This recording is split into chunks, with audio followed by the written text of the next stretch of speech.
like this, with obviously the aspect of the CIA and the spies and everything, there's a psychology you have to bring to each of these characters, considering where they are is sort of in the structure and how it has to change.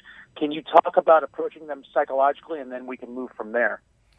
Yeah, I mean, it's one of the interesting things about picking a character like this is that you're essentially taking on a person who has to step into different roles themselves. So your character is also an actor, and they're, you know, as we will discuss in a second, I'm sure, is that they're thrust into life and death situations. So it's not just the fact that, you know, can they pass themselves off as somebody that is believable. It's like they have to infiltrate, and they have to sometimes go into deep cover for long periods of time. And I think there's always the potential that they lose themselves in that process, and that is it's just a fascinating concept. Without doubt. And you know, to understand also not only what kind of psychology you have to have in order to maintain all these different identities, but also what kind of a psychology you have to possibly sacrifice the other part of your life. You know, you're sacrificing relationships, you're sacrificing intimacy, you're sacrificing all those healthy things in your life. And it was interesting to me. I was just quite curious about what that really means for these people and what that means for this woman.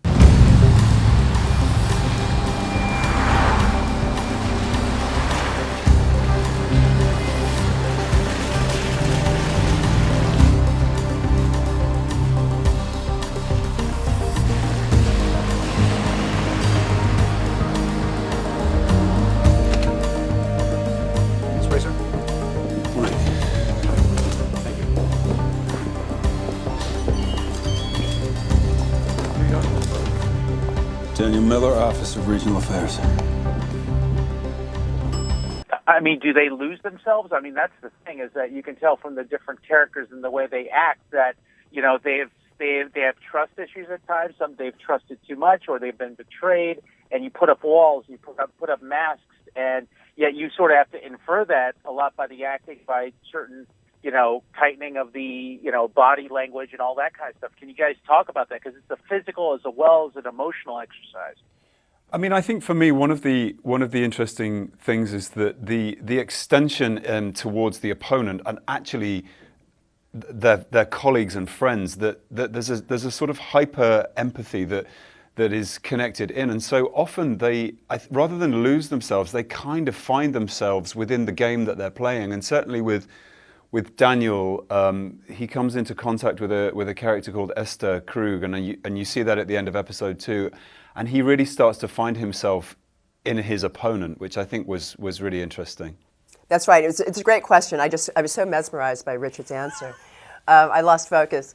Yes, I think the physicality is a very important part of what they do. Everything being so clandestine. It really is in the shoulders tensing or moving, or eyes subtly darting to catch something. It's a really, really important part of it, and also, you know, wardrobe as well. We had such an amazing costume designer, Nicole Fischnaller, and we went back and forth because I wasn't really quite sure what the tone was, but there's something about, you know, you have to blend in to this world. You can't stand out, and that's an interesting, you know, aspect of it as well. Is, you know, what's that invisibility factor, and what is this wiping out of your own psychology in order to take on this other psychology for such extended periods of time, and what does that do to your authentic self? Or do you have anything left at the end of it? Daniel. Hi. Hi, Valerie Edwards. Welcome to Berlin. Pleasure. How was your flight? Oh, Red Eyes and I don't really get along. Well, you'd never know it. Let's get you a cup of government coffee. So what's the fallout since the Shaw leak? Well, we're on thin ice with the Germans. So until everything settles, everybody has to be at their most charming. My best.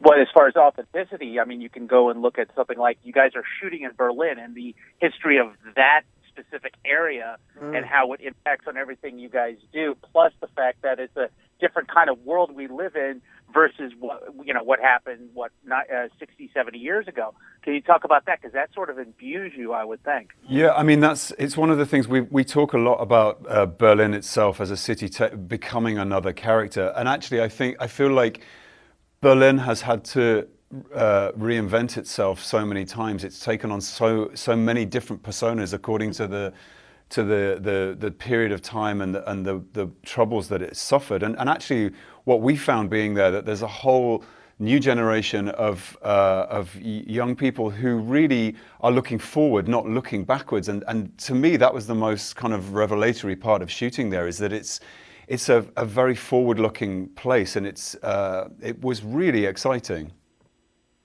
Michelle, can you talk about that a little bit too? Yeah, absolutely. I mean, don't let me start crying. I always cry when I talk about Berlin. I loved it so much, and I loved our time there, and I loved being there with these people, but there is, there are just moments of, it's such a modern city and it's such a vibrant city, but then there are just moments where, you look down and you're standing on a Stolperstein, which are the little plaques of people who had lived in the buildings and had been lost during the war, been murdered during the war. And so it has these two beautiful different sides, both of them deep and rich. And there was something else I was going to say that was really important, and now I've forgotten. But so many of the places, just going to work, because we shot at Babelsberg Studios, and it's about 45 minutes outside of Berlin, and it's the oldest movie studio in the world. That was a gift in and of itself. But the drive there, you drive past the Brandenburg Gate and the Victory Column, and you're just going to work, and there was really a moment of chills as we were driving home one night, and there was the Brandenburg Gate, and there was a Jewish star lit up right in the middle of it, and I thought, right on. Mm-hmm. Fascinating city. Thomas Shaw be damned, this station still runs like a Swiss watch. It can also be an insane asylum. You didn't hear that from me. Case in point, your esteemed predecessor, Gerald Eldman.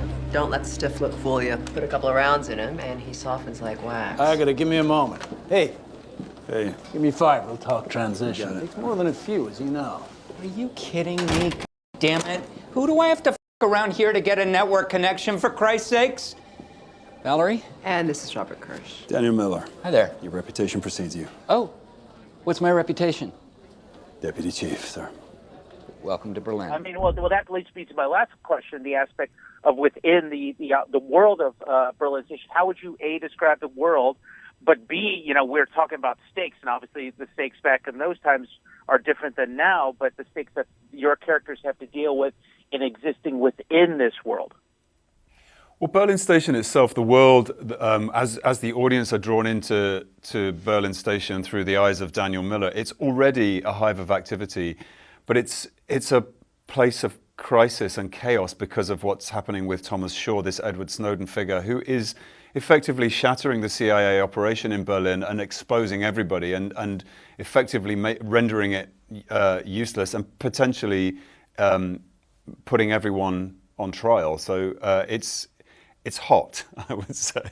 It's hot, and it's this is a very timely subject. I mean, we're watching, just the past couple of weeks, how these leaks have really shifted a certain political election. It's very hard not to talk about politics because I'm having to kind of bite my mouth because it's so current and relevant. But we're a television show and it's entertainment, but it couldn't be more connected into the news and what we're seeing every day. Really. Yeah.